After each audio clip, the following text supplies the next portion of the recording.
novda bor, poya bor-da. Poya.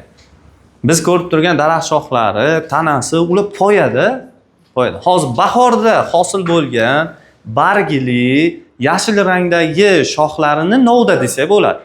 Tushunarlimi? Yangi kurtakdan o'sib chiqqani, mana shu bahorda o'sib chiqqanlarini novda deya olamiz. Yana ta'riflaydigan bo'lsak, daraxt va butalarning 1 yillik shoxi novda, daraxt va butalarning o'sha urug'dan o'sib chiqqan 1 yillik niholi novda. Keyin novdani tuzilishiga keladigan bo'lsak agar, novdada o'sha o'rtada asosiy poyasi bo'ladi va bo'g'imlardan barg hosil qiladi.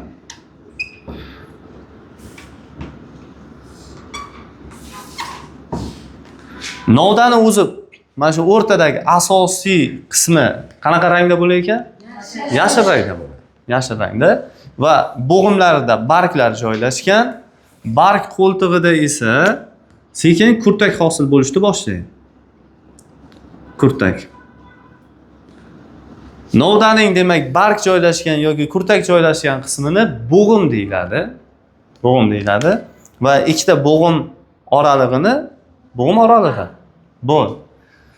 Demak, novda nima ekan desa, sizlar daraxt va butalarning 1 yillik shoxi novda deysizlar yoki daraxtlarning urug'idan o'sib chiqqan 1 yillik niholini novda deysizlar. Novda qaysi qismlardan iborat desa, tanasi, poyasi, ya'ni poyasi, bargdan va kurtaklardan iborat o'sha daraxtni yoki butani shoxi. Bo'ldi, boshqa narsa emas novda.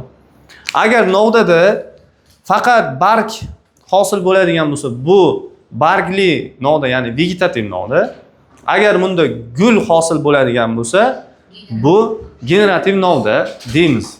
Bu mana shunaqa ma'lumotlar. Qiyin emas.